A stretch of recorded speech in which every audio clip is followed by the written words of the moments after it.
Welcome to Web-Minded Computer Institute.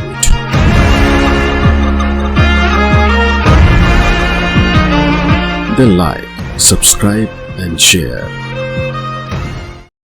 और यहाँ मैं इस ऑडियो कनेक्टर को जोड़ देता हूँ। ये देखिए, इससे हमारा ऑडियो कनेक्टर यहाँ फिट हो गया है।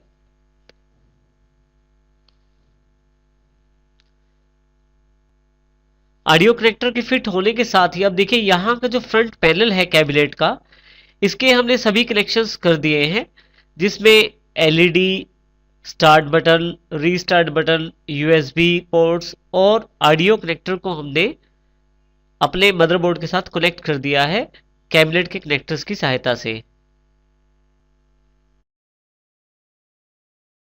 अब हम एसएमपीएस के कनेक्टर्स को मदरबोर्ड के साथ जोड़ने का कार्य करते हैं। 20 पिनों वाला और 4 पिनों वाला कनेक्टर में जोड़ देता हूं और यहां लॉक का ध्यान रखते हुए मैं इसको मदरबोर्ड के साथ फिट कर सकता हूं। यहां देखिए सबसे ज्यादा जरूरी है यहां लॉक का ध्यान देना। बिल्कुल इसी तरह से लॉक यहां पे भी अवेलेबल रहता है। अब हम इसको फिट करके देखते हैं। यहां देखिए आप इसको फिट करने के लिए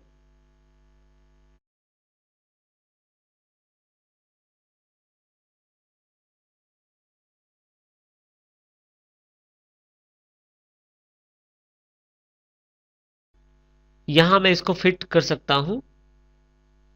देखिए इस तरह से आप इसे इसमें फिट कर सकते हैं। इसी तरह से जो छोटा कनेक्टर आपके पास अवेलेबल 12 वोल्ट सप्लाई के लिए, जो सीपीयू के पास की सप्लाई है उसके लिए इस जगह मुझे इसको फिट करना होता है।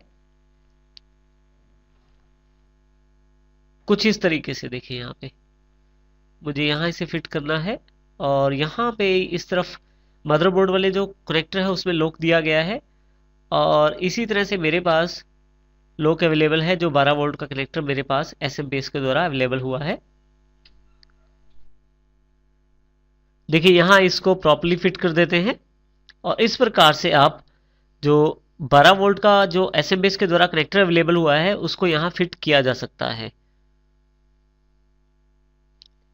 जब हम कैबिनेट के अंदर ये बोर्ड फिट कर देंगे तो उसके पश्चात हम इन कनेक्टर्स को प्रॉपर्ली फिट करेंगे। अभी केवल समझाने के लिए हम इसका प्रयोग कर रहे हैं। मदरबोर्ड को कैबिनेट में फिट करने के लिए देखिए यहाँ कैबिनेट में काफी सारे होल्स अवेलेबल रहते हैं जो मदरबोर्ड के होल्स के अनुसार होते हैं, जिसमें हम इस मदरबोर्ड को टिका के ऊपर से स्क्रू टाइट कर सकते हैं। ये देखिए सबसे पहला होल जो राइट हैंड साइड ऊपर की तरफ है,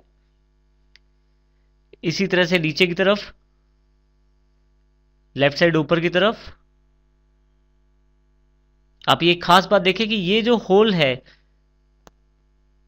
इसमें आपको किसी भी तरह का बेस पेच लगाने की जरूरत नहीं रहती, बेस स्क्रू लगाने की जरूरत नहीं रहती, जबकि ये जो होल है यहाँ बेस स्क्रू लगाना जरूरी रहता है, अन्यथा आपका जो बोर्ड है वो डायरेक्ट टच करता है कैबिनेट की बॉडी के साथ। इसका अंतर हम अभी देखेंगे थोड़ी देर बाद।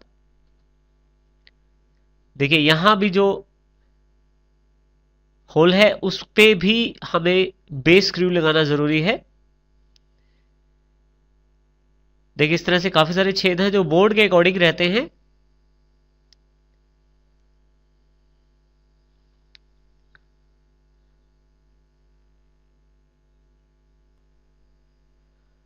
हमारे पास बेस स्क्रू उसी पैकेट में अवेलेबल रहते हैं जो हमें कैबिनेट के साथ आता है। बेस स्क्रू के लिए हमारे पास यहाँ पे इस तरह के बेस स्क्रूज आपके पैकेट में अवेलेबल रहते हैं जो आपको कैबिनेट के साथ मिलता है। इसमें आप इन बेस स्क्रूज के ऊपर अपने मदरबोर्ड को टिका सकते हैं, लेकिन इससे पहले इसको कैबिनेट में फिट करना होता है। इसके लिए हम इसको कैबिनेट में लगाते हैं। देखिए इसके एक तरफ तो गोल छेद है जिसमें आप मदरबोर्ड का होल टिका के उसके ऊपर स्क्रू सेट कर सकते हैं और नीचे की तरफ इसमें चूड़ियां हैं।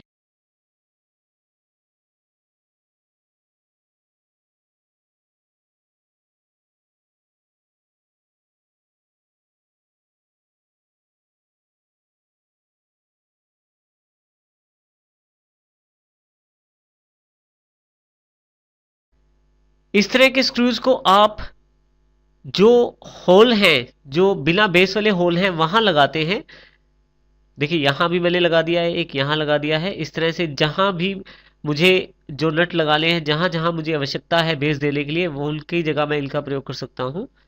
यहाँ ध्यान देने वाली बात यह है कि ये जैसे हमारे पास पहले से ही बेस्ड स्क्रू लगाने के लिए जगह दी गई है और एक इस तरफ उभरी हुई जगह है, तो इनमें हमें ये स्क्रू बेस स्क्रू लगाने की आवश्यकता नहीं रहती।